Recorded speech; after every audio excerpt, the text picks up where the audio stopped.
High, আসসালামু আলাইকুম। It's Friday, so একটা ইসলামিক স্টোরি শেয়ার করা যাক। চলুন।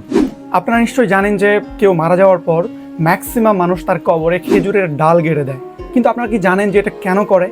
আজকে সেই স্টোরিটাই শুনবো। একদিন রাসূলুল্লাহ সাল্লাল্লাহু আলাইহি সাল্লাম তার সাহাবীদেরকে নিয়ে হাঁটছিলেন, কোথাও যাচ্ছিলেন। পথের মাঝখানে দুটো কবর বের হয়। ইন দ্য মিন টাইম উনি টের পান যে কবরে আযাব হচ্ছে, তাদেরকে পানিশমেন্ট দেওয়া হচ্ছে। তখন তিনি সাহাবাদেরকে বলেন যে তোমরা কোনো একটা খেজুরের গাছ থেকে তাজা একটি খেজুরের ডাল নিয়ে আসো।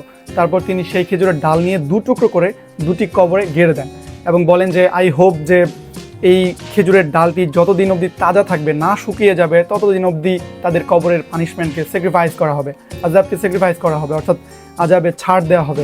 এবং তিনি এরপর সাহাবীদেরকে বললেন যে এই যে যাদেরকে আযাব দেওয়া হচ্ছিল, এদের মাঝে একজন ছিল এমন যে হচ্ছে একজনের কথা অন্যজনকে লাগাতো, প্যাচ লাগাতো, চুগলখড়ি করতো, গীবত করতো।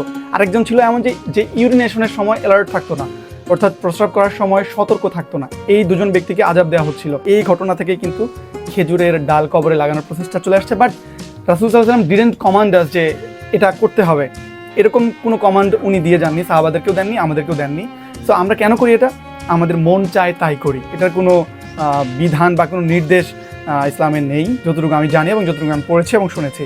তো আজকে আমরা জানলাম হচ্ছে এই গাছের ডাল কবরে লাগানোর প্রসেসটা মূলত কোত্থেকে আসছে। Thank you.